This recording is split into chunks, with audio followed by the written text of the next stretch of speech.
Welcome to the Essence of Homeschooling podcast, brought to you by the umbrella school, Start Academy. We empower and equip you to cultivate the authentic homeschool lifestyle where freedom and relationships rule. Welcome back to the Essence of Homeschooling podcast. We're glad you're here. Michelle and I are going to be talking about tips and tricks for active, engaged learning and helping our younger kids to focus, at least for a few things. Last week, we talked a little bit more about older kids. Tonight, we're focusing on our younger kids. So whether it's help with just homeschooling one child or juggling several, we hope you'll find this conversation helpful and encouraging. When we talked about this before and we're considering it for the younger learners, and I would say when we consider younger learners, we're talking up to sixth grade, really, maybe even just fifth grade. But you have to know that based upon the developmental level of your child as well. We broke this up into a few important aspects: active learning, the importance of presence, importance of discipline, and how we need to be consistent and set our expectations. We'll throw in some other tips in there too as we go. But Kim, should we start with active learning? Let's do that. Yeah. A really good tool to use with the younger kids is topical learning. And sometimes we do this with unit studies in general. But when you focus on one thing you really want to be working on with your kiddos, maybe it's a character trait or maybe it is a specific country or culture, but you can really pull things together and kill a lot of birds with one stone. That's a terrible thing to say. But yeah, anyway, you can cover a lot of bases. For example, if you want to work on geography, you can also work in map work. You can work in cooking. You can talk about the Olympics. Probably a lot of us did that over the summer, things like that. And sometimes it's fun when you are doing topical learning to grab a sketchbook, even a simple notebook or a fancy sketchbook, whatever you like, what's fun for your kids, and put all your drawings or your writings or collections, pictures, things like that all together in one place. And you're creating a little bit of a keepsake there. And all of their thoughts on whatever topic that you're working on are in one spot. We did that one year with geography. And so our geography would have the flag. We had a big sketchbook so that they could have pictures that either they found from family or friends who have traveled to those areas or that we found on the internet. Nice. But they would have the flag. They would maybe have fast facts about the country. They would do certain things about the language, what Mhm. language was used, and how to say hello, goodbye, yes, no, please, and thank you. And all this was written in there, sometimes even the colors. They would also have a map and any recipes, if we did recipes, or pictures of the activities we did. One time, and this will lead in perfectly to the next idea too, is topical learning, but do it as a group as Mm. well. So we had a group that did this. And when we went to Mexico, we took our passports and made them walk in the door and had to show their passport like they were walking into the new country. But for the activity together, everybody made piñatas.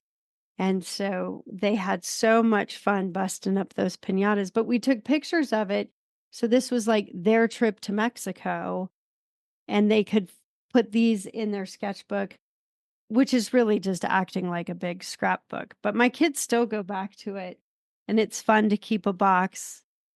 Even my oldest, who's almost 26, he opened up his box one day. He's, "Oh, yeah, I remember reading this. I remember doing that." I Aw. don't know if have you heard of lap books? Yes, but explain. So a lap book is taking that manila file folder and folding it differently so that it has doors that open in a way. And then you can have various things in there on what you've studied. If you did biomes, you could have different books that flip up like in not quite like the accordion book, but how would you call that? That each page gets longer than the previous one, Hmm. and it's just folded paper at different lengths. And so you could have different things about that biome or those animals or different things like that. You can have a map in the middle. There are many different ways to do it. It's a big rage. Pinterest has a bazillion ideas about lap books. So that was a fun way to do not only topical learning, but even your groups can do it together. It's a great idea. That just made me think too, a fun thing to add into that would be if you could somehow get pen pals in other countries Oh, I like that. and then add that to your scrapbook and you'd have the actual maybe postcards maybe. So you could have those places and then speaking with someone from another country. That's awesome. But then even using that topically, right? If they're doing cooking, you have measurement. And then you can practice American measurement, which is not metric. And then you Mhm. can practice your metric. And so the topical learning really applies to all subjects. You can end up science. You can even do the science and cooking with how does baking soda react versus baking powder versus different things like that. You can play with it. What happens if we add too much, too little, Yes, things that way. absolutely. That's a great idea. But these are the very active. This is what I love is active learning, letting the kids play and discover by trial and error because that's really how we learn anyway, what works and what doesn't work. Mhm. Absolutely. And sometimes you might even be able to find, you were talking about adding in even science there. Sometimes you might find those science kits, like a Kiwi company, that type of a thing. Mm. Those are kind of fun as well to throw in the mix once in a while. I know they can be a little bit pricey, but once in a while, fun to add in. But one a semester or one a quarter, Yeah, you yeah, know, super it fun. it's worth it for education, plus education that they're having fun with and being very engaged. And Yes. they don't wanna leave it. You can also throw Legos in it. What home very few homes don't have Legos, Mhm. but Legos can be used for math, for science. My kids even made flags out of Legos. So they made the flags for the countries out of Legos. That's a So great idea. you can do geography that way. There's so many different ways to play with Legos, which Mhm. is great. Our kids used the little minifigures, and they would Yes. make up stories and Yes. do stop action videos. My dad taught them how to do that, and so they would tell the story. So there's your language History, piece, right? language arts. Yes. Right there. Lots of ways that I had no idea they're doing school, but I know, right? won't tell them. So Don't tell them how fun school can be. yeah, yeah. It is funny though, stop action, but see, the same thing that's happening is also they're practicing speech, Yes.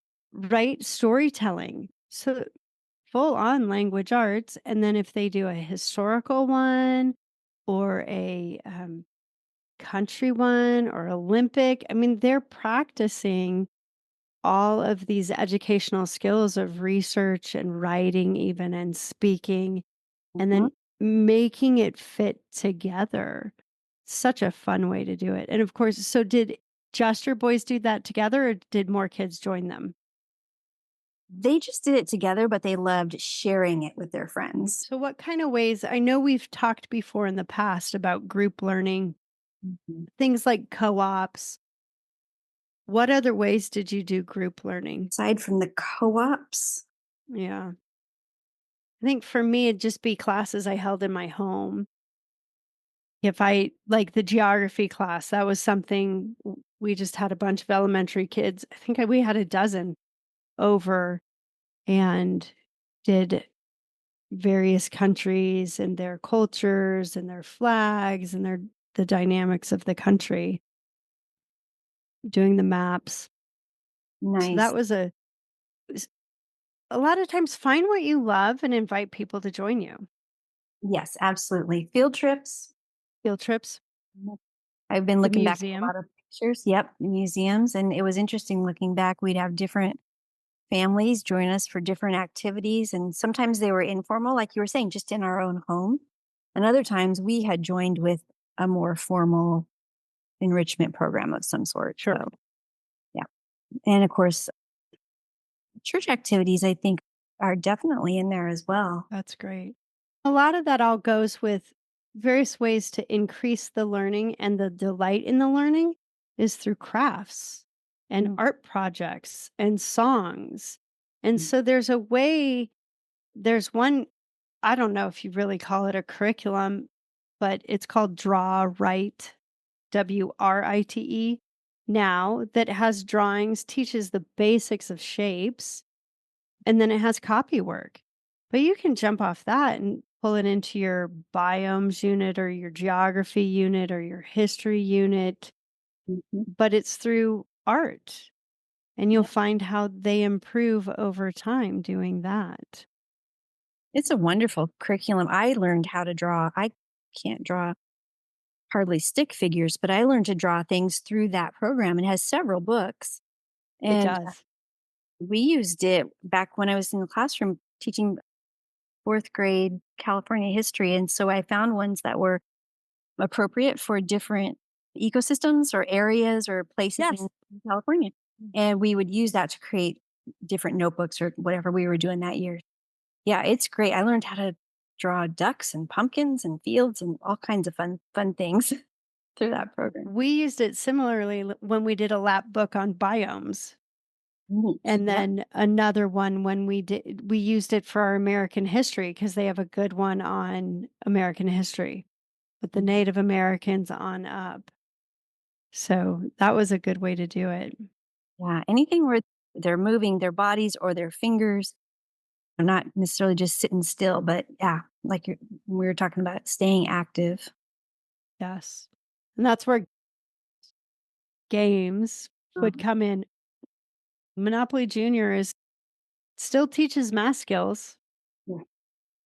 different games for math, different games for reading, and I remember phonics pathways being a good one for games for reading.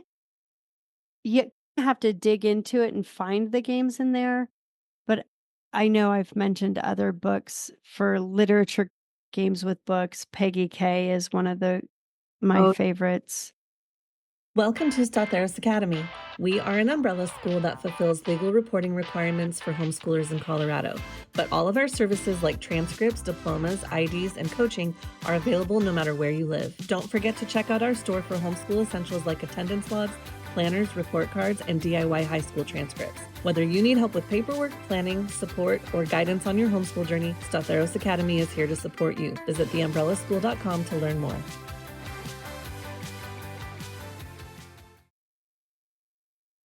But there are so many ways to learn through play. yes. And thinking again with connecting things like through unit studies or topical kinds of things.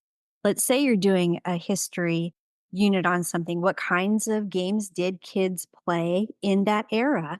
Yes. Play those kinds of games. We went to the Native American Museum and we would learn the games that they played back in the day, and we would play those. One of them had to do with, walnut half of walnut shells, and it was a game of chance or tossing dice, things like that.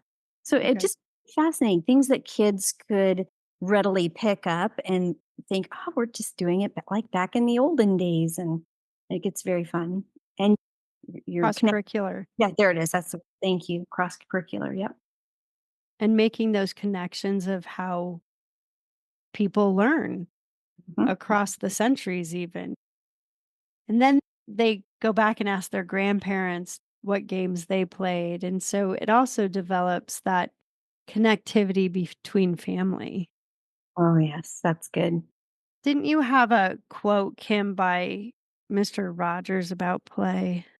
Yes, Mr. Rogers' quote, very well known. He said, "Play is often talked about as if it were a relief from serious learning. But for children, play is serious learning. Play really is the work of childhood." I always found that fascinating watching my kids play. with even their trucks or various things they had, they would try things that I never would have thought to try. They discovered certain things opened on a particular truck that I thought were just sealed closed or Mm. something because they're just playing. They're exploring the possibilities. And that's what's beautiful with all of the active learning and the play is that it's finding out what is possible. Oh, yes. And I love that. Another part of active learning, which is hard when you have a large family, is trying to find the things for the younger kids to do while you're working with the older kids. Mm. But there's something called quiet bins.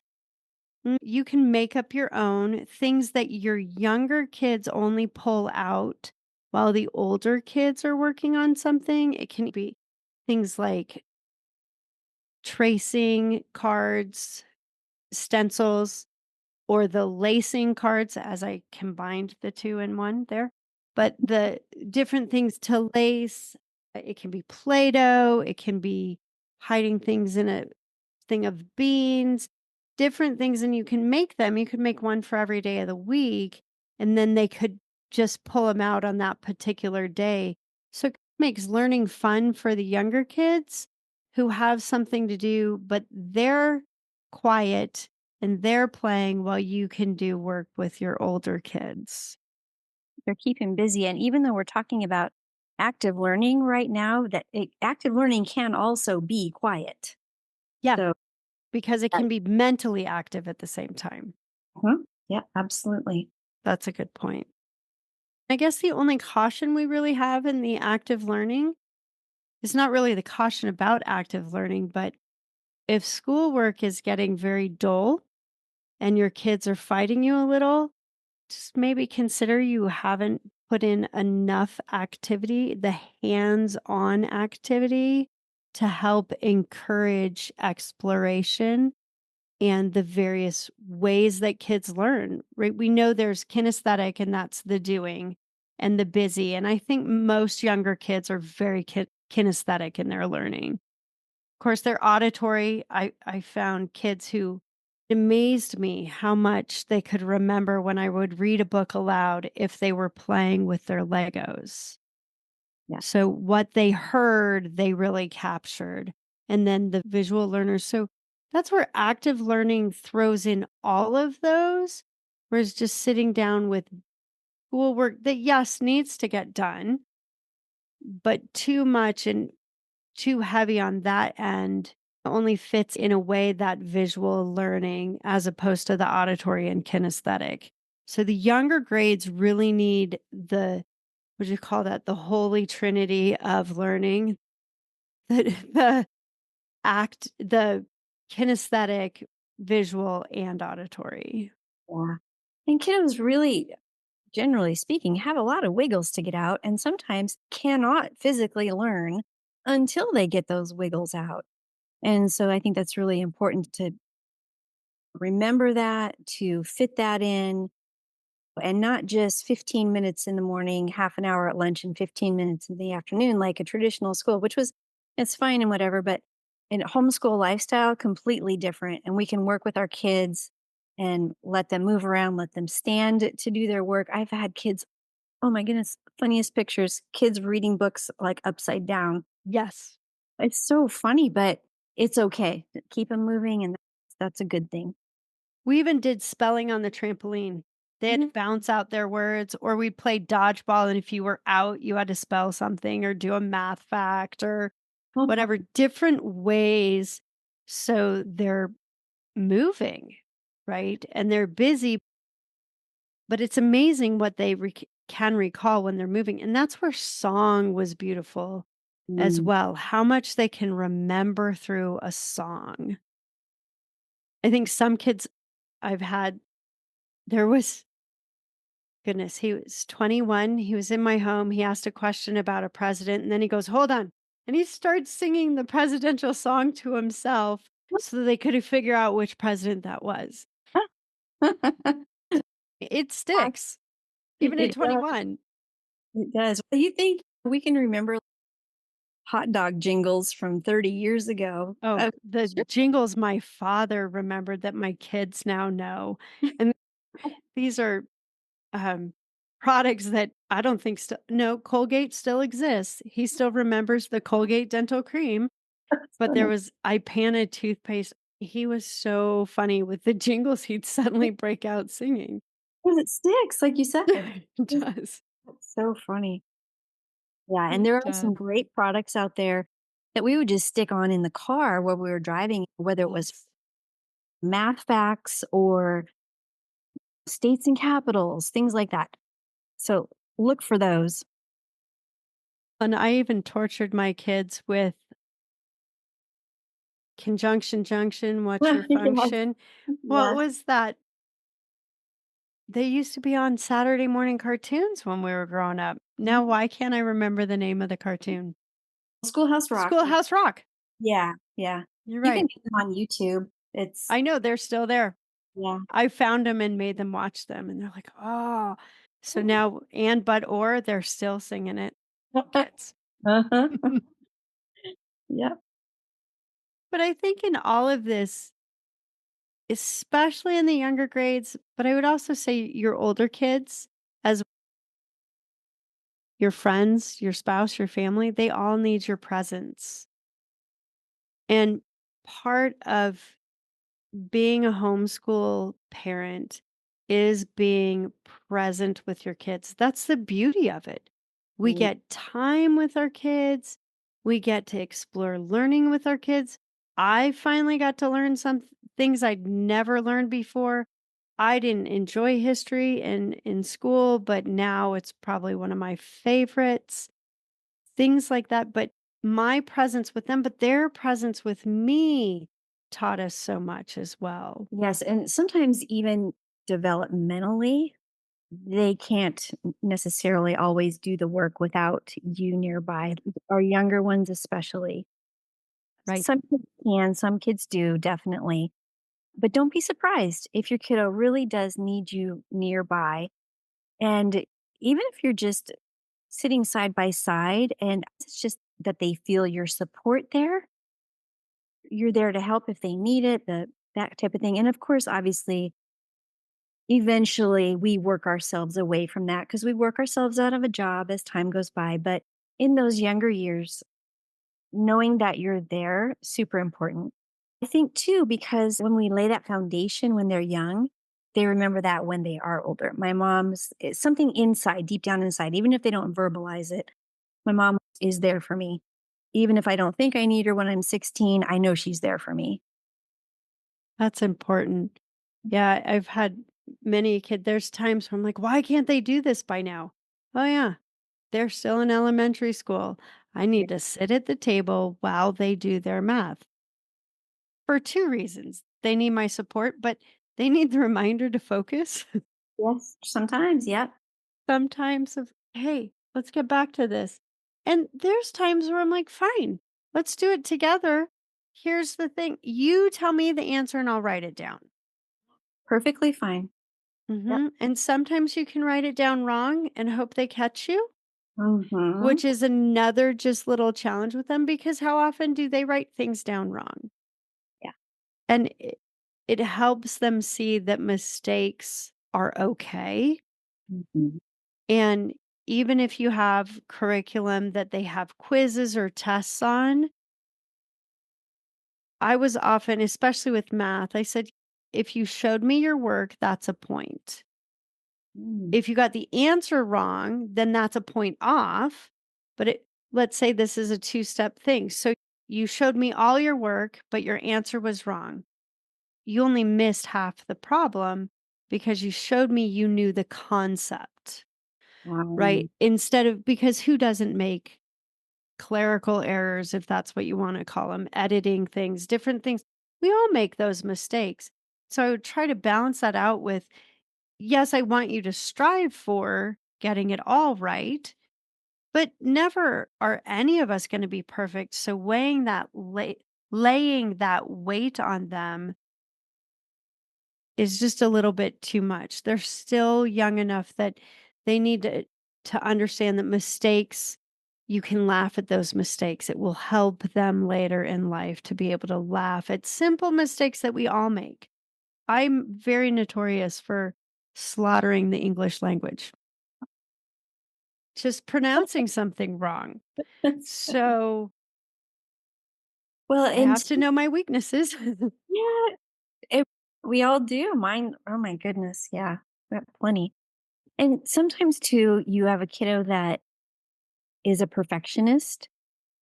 One of mine definitely was, and if I presented him with a concept or a new Bible verse or whatever it was, and if he didn't know it by the second time he read it through, oh, he just felt awful about himself and Bad. I can't do this and you know, on and on. And I thought, wait a minute, what just happened here? We had to back up and say, that's why we're learning. We make mistakes when we're learning. It's okay to make a mistake and to be able to talk through that and unpack that while they're little is a really good thing. And I think that's one thing, you know, whether you like or don't like the Magic School Bus and Miss Frizzle, I do like how she says, make mistakes, get messy. That's her little tagline. And I think that's a good one. That's true. It's okay. And we teach them how to just take it all in stride, learn from it, and move on. Thank you for joining us on today's episode. We hope that you enjoyed the conversation and found it insightful. Be sure to check out today's show notes for all applicable links and additional resources. If you liked what you heard, please subscribe, rate, and review our podcast. Your support helps us continue to bring you great content. Until next time, happy homeschooling.